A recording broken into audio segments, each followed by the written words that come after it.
2018 à chacun, que la paix du Seigneur soit avec vous.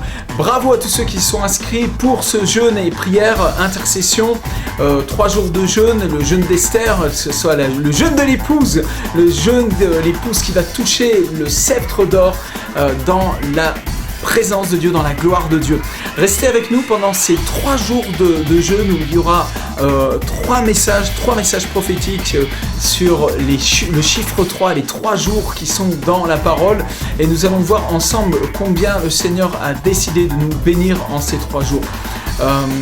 Je crois véritablement que vous allez être consolidés, encouragés, multipliés dans vos vies par la puissance du Saint-Esprit.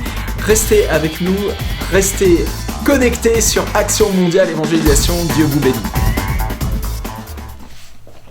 Allez, on démarre ce temps de ministère avec Marc au chapitre 8, au verset 1. En ces jours-là, une foule nombreuse s'était de nouveau réunie et n'avait pas de quoi manger. Jésus appela les disciples et leur dit : « Je suis ému de compassion pour cette foule, car voilà 3 jours qu'ils sont près de moi et ils n'ont rien à manger. » Alléluia, merci pour ta parole Seigneur, et vraiment bénis ton peuple, bénis tes enfants qui écoutent ce message au nom de Jésus, Amen.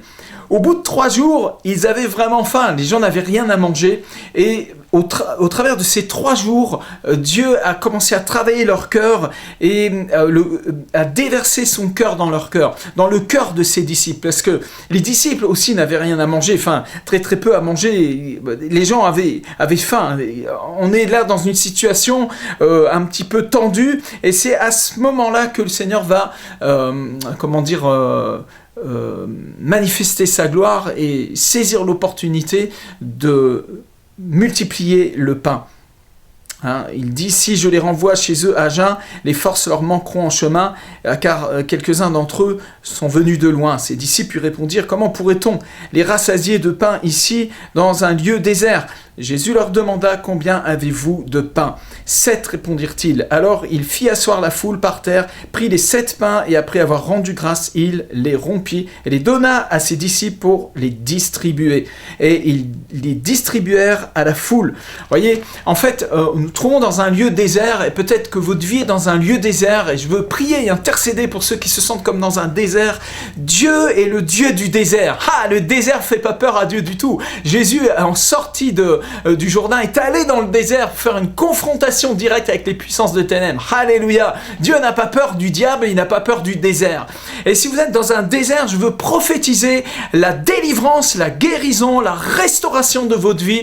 Et non seulement cela, mais par la puissance miraculeuse du Saint-Esprit, vous allez vivre une multiplication de cette bénédiction. Alors qu'ils sont dans une situation, Jésus les a conduits, il savait ce qu'il allait faire. Nous lisons ça dans Jean au chapitre 6. Le Seigneur sait toujours ce qu'il va faire en réalité. Et nous sommes dans des œuvres préparées d'avance. Et le Seigneur les a conduits dans un endroit où le peuple va avoir faim. Dans l'Ancien Testament, on voit comment le peuple a réagi contre Moïse. Nous avons faim, nous voudrions retourner en Égypte, manger la viande, au moins là-bas on avait de la viande, ça, etc. Vous connaissez l'histoire, la rébellion du peuple de Dieu contre son leader. Eh bien, le Seigneur parfois conduit donc son peuple dans des moments un petit peu désertiques pour pouvoir augmenter en nous la faim et la soif de justice, la faim et la soif de sa grâce, la faim et la soif de sa bénédiction. Et nous allons vivre pendant cette année 2018 la bénédiction. Pourquoi ? Parce que Dieu a décidé de vous bénir. C'est pas un message de prospérité là. Dieu a décidé de nous faire prospérer. Dieu a décidé de nous rendre heureux, de nous faire du bien. Amen. Que l'Éternel te fasse du bien pendant cette journée de jeûne. Alors, au bout de 3 jours, je sens l'onction qui est en train de tomber sur moi là. Pendant ces 3 jours-là, le Seigneur a préparé le cœur de ces gens. Et à un moment donné, au bout du 3e jour, au 3e jour, alors qu'ils commencent vraiment à avoir faim, ces pauvres personnes-là, ils sont pas si pauvres parce qu'ils sont avec le Maître, ils sont avec les disciples du Maître. Waouh, quel endroit extraordinaire, même si c'est le désert, même si tu n'as rien à bouffer, mais tu es à l'endroit où il y a la bénédiction. Et Jésus, là, il va dire quelque chose d'extraordinaire. Je suis ému de compassion pour cette foule. C'est dans ces 3 jours de préparation de cœur Alors, l'Esprit de Dieu veut déverser sa compassion pour les foules. Il veut déverser en toi, toi qui jeûnes avec moi, toi qui es un de mes disciples, un de ceux qui me suivent, eh bien, le Seigneur veut déverser en toi sa compassion pour la moisson des âmes, pour les foules qui meurent sans l'amour de Dieu. Ah, on peut avoir toutes les richesses du monde, on peut rouler dans des belles bagnoles, avoir des montres super chères, tout ça, etc. Et être dans un tel désert, un tel désespoir, parce que vous n'avez pas reçu l'amour de Jésus, cet amour qu'il a pour vous, cet amour précieux qu'il a pour ton âme, et tu ne l'as pas encore reçu, alors tu es dans un profond désert, et il permettra qu'il y ait une série de jours qui feront que ton cœur va pouvoir avoir faim de cet amour-là. Et nous sommes dans un jeûne où nous mettons devant le Seigneur afin que nos cœurs puissent s'ouvrir aux profondeurs de sa compassion. Que le ministère soit imprégné de la compassion, que tous les motifs de tout ce que nous faisons, de tout ce que nous disons, soient complètement motorisés, motivés par la compassion du Christ, la compassion de Dieu pour l'humanité. Nous voyons donc, c'est au bout de 3 jours, à 3 jours, le Seigneur a commencé à parler. Dans 3 jours de jeûne, le Seigneur va parler à ton cœur, il va parler à ta vie, il va parler, il veut te bénir. Et dans cet endroit de désert, ils ont pris 7 pains, les fameux 7 qu'on retrouve dans toute la parole de Dieu, les 7 esprits de l'Éternel, la perfection de Dieu. 7 pains, qu'est-ce que c'est que 7 pains pour des milliers de personnes? Eh bien, Jésus va rompre le pain et va le donner à ses disciples. Et les disciples, là, vont manger le pain. Ils mangent le pain, puis les autres les regardent faire. Non, ils ont rompu le pain, puis ils l'ont donné au rang qui était derrière. Et le rang qui était derrière, ils ont mangé le pain. Non, ils n'ont pas fait ça non plus. Ils se sont partagés le pain. En fait, les disciples ont fait des disciples qui ont fait des disciples. Ils se sont partagés le pain de grâce, le pain de miracle, le pain de la multiplication vient dans ta vie. Toi qui as compris que Christ nous a appelés à faire des disciples, il nous a appelés au disciple-là à se multiplier et à multiplier la vision du Seigneur, de multiplier. Et en fait, cette nourriture que Jésus a donnée à ses disciples pour qu'il soit donné aux autres, il y a une petite devinette qui dit 1000 se servent à boire et aucune ne se disent merci. Ce sont les tuiles sur un toit, ça n'a rien à voir avec l'évangile, mais c'est un peu ce qui se passe avec le disciple-là, sauf que dans le disciple-là, on se dit merci. Merci beaucoup, la reconnaissance, l'honneur que l'on doit à ceux qui nous servent, qui nous bénissent, qui déversent sur nous l'amour de Dieu, la grâce du Seigneur Jésus, la communion du Saint-Esprit. Amen, amen, amen, amen. Et alors, nous voyons que ces 7 pains vont être multipliés dans les mains des disciples et en fait, les disciples eux-mêmes vont se multiplier. Ce pain que Jésus a donné aux disciples, c'est lui-même. Il a dit, je suis le pain. Il s'est donné comme une nourriture. Et quand on commence à faire des disciples, qu'on devient un leader, on devient responsable, on commence à marcher dans la maturité, on est une nourriture. De toute manière, vous êtes une nourriture pour les gens. Hein, on dit bien ce proverbe, oh, il est imbuvable celui-là. Hein, oh là là, celui-là, imbuvable, immangeable, insupportable. Mais peut-être je suis insupportable pour vous. Peut-être vous vous dites, mais ce type-là, mais enfermez-le dans une prison. Et les chrétiens ont été enfermés dans des prisons. Pourquoi? Parce qu'ils annonçaient un message qui va changer l'atmosphère des vies, qui va changer la société. Au travers des siècles, l'évangile a toujours eu un impact bouleversant au point qu'on cherche à le combattre, à l'éteindre, à le faire taire. En fait, on nous fait taire. Vous ne verrez pas l'évangile que Rémi Bell prêche à la télévision, sauf quand ils me jetteront en prison pour insulte, comment dire, à la bien-pensance. Ok, bon. Et donc, nous voyons ici que ces 3 jours ont été très importants pour la révélation qui va se produire au travers de ce miracle de la multiplication du pain, car effectivement Jésus n'a pas fait que les nourrir, il n'a pas fait que avoir des émotions de compassion à l'égard de ce peuple, mais il a manifesté sa gloire, et il a manifesté aussi sa volonté de la multiplication, de faire travailler les disciples, de faire entrer les disciples dans sa propre bénédiction, dans sa propre capacité de nourrir de façon surnaturelle par sa propre vie. Nous sommes une vie surnaturelle qui peut nourrir d'autres vies de façon surnaturelle. Amen, amen, amen. Maintenant, on va voir un autre passage des 3 jours. Voilà, maintenant, dans l'évangile de Jean, au 1er chapitre, au moment de la rencontre de Philippe avec Nathanaël. Philippe rencontra Nathanaël et lui dit « Nous avons trouvé celui de qui Moïse a écrit dans la loi et dans les prophètes. On parlait, Jésus de Nazareth, fils de Joseph. » Nathanaël lui dit « Peut-il venir de Nazareth quelque chose de bon ?» Philippe lui répondit « Viens et vois. » Jésus, voyant venir à lui Nathanaël, dit de lui « Voici vraiment un Israélite dans lequel il n'y a point de fraude. » « D'où me connais-tu » lui dit Nathanaël. Jésus lui répondit « Avant que Philippe t'appelle, quand tu étais sous le figuier, je t'ai vu. » Nathanaël répondit et lui dit « Rabbi, tu es le Fils de Dieu, tu es le roi d'Israël. » Jésus lui répondit « Parce que je t'ai dit que je t'ai vu sous le figuier, tu crois.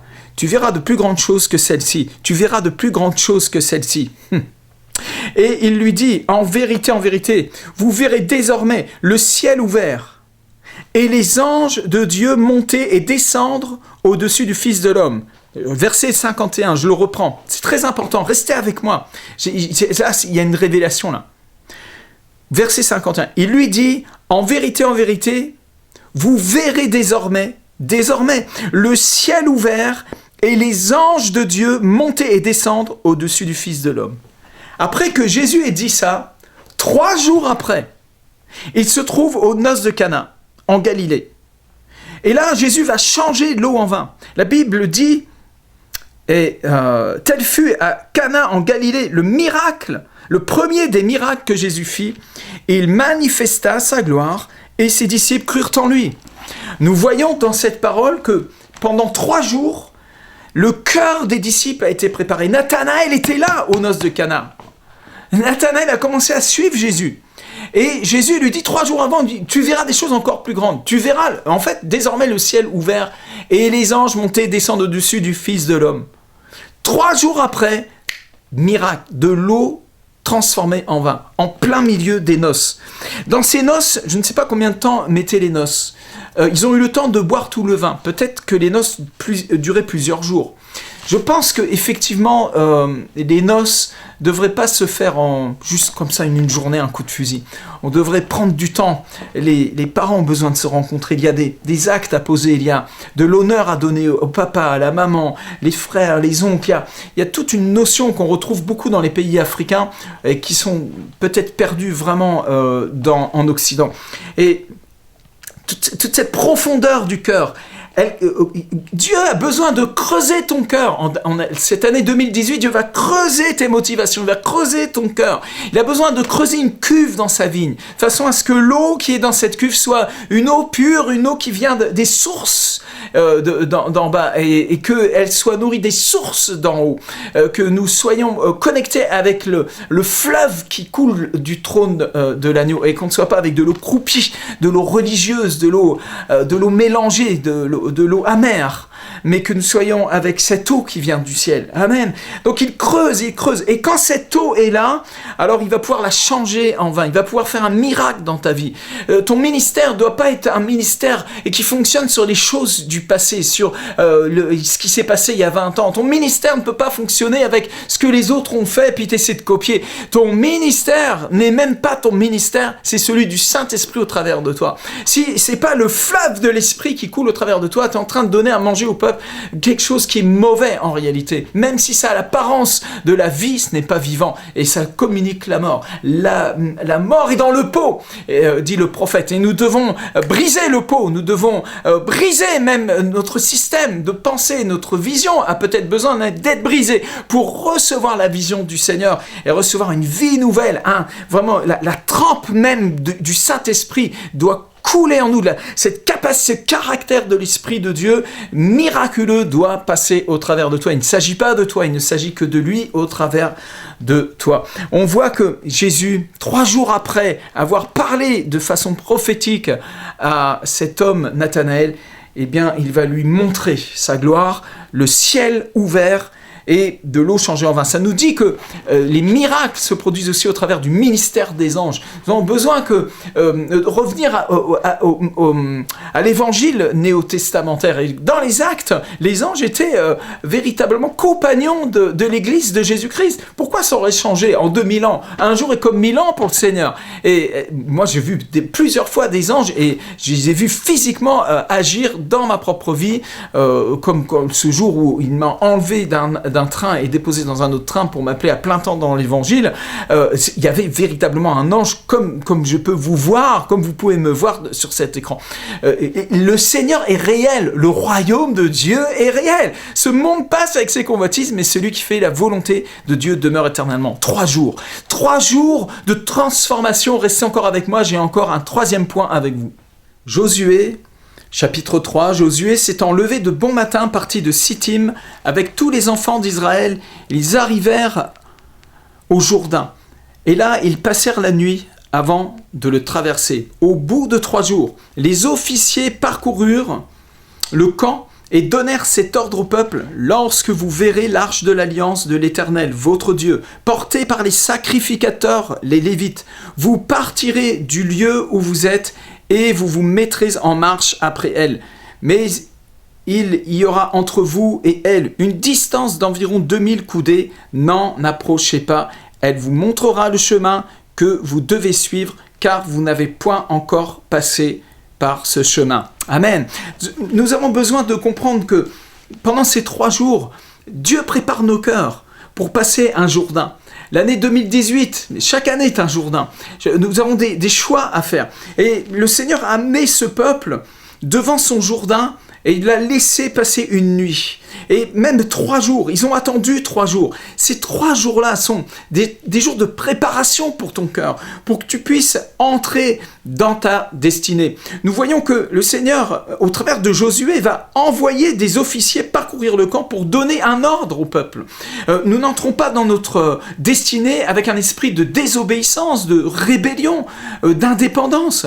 Le christianisme n'est pas un christianisme d'indépendance. Mais Jésus a dit de faire des disciples et Josué avait ses propres disciples. Il a envoyé ses disciples, il a envoyé ceux qui étaient attachés à son commandement. Parler au peuple, préparer le peuple pour les faire entrer dans l'alliance. L'arche de l'alliance n'était pas posée sur n'importe qui, mais sur des Lévites, sur des gens qui étaient consacrés, à qui le Seigneur avait adressé cet ordre de se préparer eux-mêmes pour porter l'arche et de traverser, au temps de Dieu, au moment de Dieu, le Jourdain. Nous sommes appelés dans cette génération à obéir à la voix de l'Esprit, à entendre de l'Esprit de Dieu. Et Dieu donne aussi des voix prophétiques pour notre génération. Faites attention, il y a toutes sortes de voix aujourd'hui. Nous avons besoin de bien entendre du Seigneur. C'est pourquoi nous invitons le peuple de Dieu à jeûner, à prier, à prendre du temps avant de prendre une décision. Et il y a certaines décisions que vous allez prendre qui vont vous propulser dans votre existence pour des années, des choix précieux que vous devez faire, plonger dans la présence du Seigneur, plonger dans sa gloire, plonger dans la puissance de la résurrection. Si ce n'est pas le Seigneur qui bâtit la maison, alors c'est en vain que peinent les ouvriers. Nous avons vraiment besoin d'entendre de Dieu, de sa stratégie et de recevoir son cœur, de recevoir ses instructions.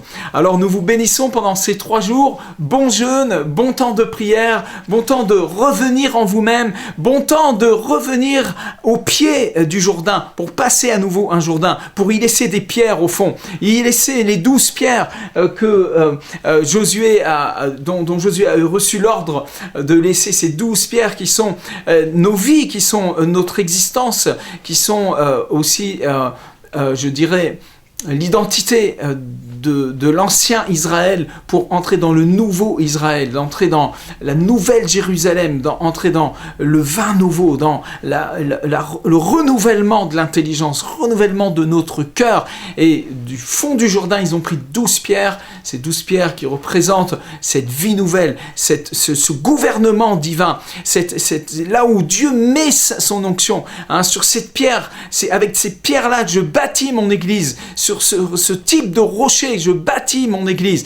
Et les portes du séjour ne prévenons point contre elles. Devenons des disciples du Seigneur, apprenons à obéir, gardons ces 3 jours précieusement au pied du roi. Peut-être vous ne pouvez pas faire ce jeûne d'Esther, mais vous pouvez peut-être sauter un repas, ou peut-être boire de l'eau, ou des tisanes, ou prendre une soupe, et nous accompagner dans ce jeûne. Soyez bénis abondamment. Bonne année 2018. Le Seigneur vous aime, il est avec vous, et il ne vous abandonnera jamais, il ne t'abandonnera jamais, jamais, jamais, jamais. Jésus t'aime. Amen.